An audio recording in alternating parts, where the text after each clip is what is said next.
এই রেসিপিটা আমি রাত্রে বানিয়েছিলাম এবং প্রথম বানিয়েছিলাম, এতটাই মজার হয়েছে। আমি রাত্রে বানিয়েছিলাম, বেশি করে চালও দিয়েছি যাতে করে পরের দিন খেতে পাই, কিন্তু তার হলো না। এতটাই মজার হয়েছে, রাত্রে সব চেটেপুটে খেয়ে নিয়েছে। এই রেসিপিটা আমি নামও জানি না, প্রথমবার বানালাম আমার নিজের ইচ্ছায়। খেতে খুব মজার হয়েছিল। কিন্তু এই রেসিপিটা যদি কেউ বানিয়ে খেয়ে থাকো অবশ্যই কমেন্ট করে জানাবে, আর না খেয়ে থাকলে একবার বাড়িতে ট্রাই করে দেখো, তারপর আমাকে জানাবে কেমন হয়েছে। তো চলো রেসিপিটা কিভাবে বানালাম একবার দেখে নিই।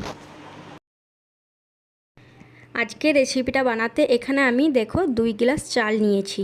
এখানে আমি 2 গ্লাস গোবিন্দভোগ চাল নিয়েছি এবং 2 গ্লাস ভাতের চাল নিয়েছি। যেই ভাত আমরা বাড়িতে খেয়ে থাকি ওই চালই আমি এখানে ব্যবহার করেছি। তোমরা যদি চাও ভাতের চাল দিয়েই এই রেসিপিটা বানাবো তাও হবে, গোবিন্দভোগ চাল না দিলেও হবে। তো দেখো এখানে আমি চালগুলো ভিজিয়ে রেখে দিলাম জল দিয়ে। এদিকে আমি মাংস নিয়েছি, মুরগির মাংস। এটাকে আমি রান্না করে নেব, ততক্ষণ পর্যন্ত চালটা ভেজানো থাকবে। তো এখানে দেখো কড়াইয়ে তেল চাপিয়ে দিয়েছি আমি। তেলটা গরম হলে এখানে আমি কিছু ফোড়ন দিয়ে দেব। এখানে দেখো তেলটা গরম হয়ে গেছে, এবার দিয়ে দিলাম তেজপাতা, শুকনো লঙ্কা, গোটা জিরে, এলাচ, জয়িত্রী, জায়ফল, দারচিনি, লং, এগুলোই আমি দিয়ে ফোড়ন দিলাম। তারপর এগুলো একটু হালকা করে ভেজে আমি পেঁয়াজগুলো দিয়ে দেব। পেঁয়াজগুলো লাল হলেই আমি এখানে কিছু মশলা দেব। এখানে আমি পেঁয়াজটা ভালো করে লাল করে ভেজে নিয়েছি। তারপর দিয়েছি জিরে গুঁড়ো, হলুদ গুঁড়ো, ধনে গুঁড়ো, স্বাদ মতো নুন, লঙ্কার গুঁড়ো।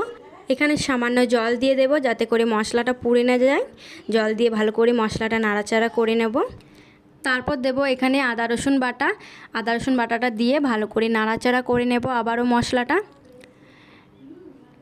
এখানে দেখো আদা রসুন বাটা দিয়ে এখানে আমি কিছু টমেটো দেব। এখানে বেশি করেই টমেটো দিয়েছি। টমেটোগুলো দিয়ে ভালো করে নাড়াচাড়া করে নেব। তারপর দেব এখানে চিকেন মশলা, গরম মশলা এবং কাশ্মীরি লঙ্কার গুঁড়ো। তো এখানে সব কিছু দেওয়ার পর ভালো করে আবারও নাড়াচাড়া করে নেব। মশলাটা ভালো করে কষিয়ে নেব তেল ছাড়া পর্যন্ত। এখানে মশলা যত কষাবে তত মাংসের টেস্ট কিন্তু বেড়ে যায়। তো দেখো তেল ছেড়ে দিয়েছে, এবার আমি মাংসগুলো সব দিয়ে দেব। মাংসগুলো সব দেওয়ার পর মাংসটাকে ভালো করে মশলার সাথে মিশিয়ে নেব এবং মাংসগুলোকেও ভালো করে কষিয়ে নেব। মাংসগুলো ভালো করে কষিয়ে নিতে হবে। মাংসগুলো ঢেকে রান্না করব ততক্ষণ পর্যন্ত। এদিকে আমি একটা হাঁড়ির মধ্যে জল চাপিয়ে দিয়েছি, জলটা গরম করতে দিয়েছি। এবার ঢাকনাটা খুলে আমি আবারও মাংসটা নাড়াচাড়া করে নেব। মাংস থেকেও তেল বেরিয়ে এসেছে, মাংসটা ভালো করে কষিয়ে নিয়েছি। এদিকে আমি কিছু আলু ছোট ছোট করে কেটে রেখেছিলাম, ওই আলুগুলো দিয়ে দেব। সব আলুগুলো দিয়ে ভালো করে কষিয়ে নেব আবারও। আলু মাংস ভালো করে কষানো হয়ে গেলে এখানে আমি যে চালগুলো ভিজিয়ে রেখেছিলাম ওই চালগুলো দিয়ে দেব। এই কড়াইয়ে চালগুলো দিলে ধরবে না, তাই আমি একটা বড় হাঁড়িতে মাংসগুলো এবং আলুগুলো ঢেলে দিয়েছি। এটাতে এবার চালগুলো দিয়ে দেব। এই হাঁড়িতে মাংস আলু দেওয়ার পর কিছুটা জল দিয়েছি এবং ভালো করে নাড়াচাড়া করে নিয়েছি। এবার আমি চালগুলো দিয়ে দেব, যে ভিজিয়ে রেখেছিলাম চালগুলো, ওগুলো জল ঝরিয়ে আমি দিয়ে দিলাম। এবার এগুলোকে ভালো করে নাড়াচাড়া করে নেব। চালগুলো মশলার সাথে ভালো করে মিশিয়ে নেব। আর মাংস আলু আমি 70% সেদ্ধ করে নিয়েছি, তারপর চালগুলো দিয়েছি। চালগুলো দেওয়ার পর 3 থেকে 4 মিনিট ভালো করে নাড়াচাড়া করে নেব। তারপর এখানে যে গরম জলটা চাপিয়ে রেখেছিলাম ওই জলটা দিয়ে দেব।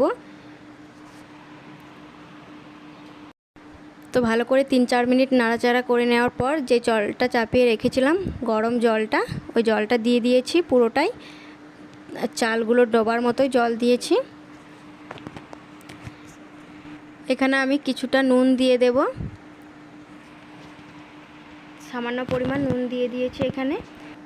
তারপর দেব এখানে লেবুর রস, আর এখানে দেব কেওড়া জল, গোলাপ জল, আর দেব বিরিয়ানি মশলা। সব কিছু দেওয়ার পর ভালো করে নাড়াচাড়া করে নেব। বাড়িতে থাকলে মিঠা আতর, কাঁচা লঙ্কা, ধনেপাতাও দিতে পারো। এখন আমার বাড়িতে আনা নাই তাই আমি দিচ্ছি না, ওইগুলো দিলে আরও মজার হবে। তো এখানে আমি সব মশলা দেওয়ার পর ভালো করে নাড়াচাড়া করে মিশিয়ে নিয়েছি। তারপর এটাকে ঢেকে রান্না করব।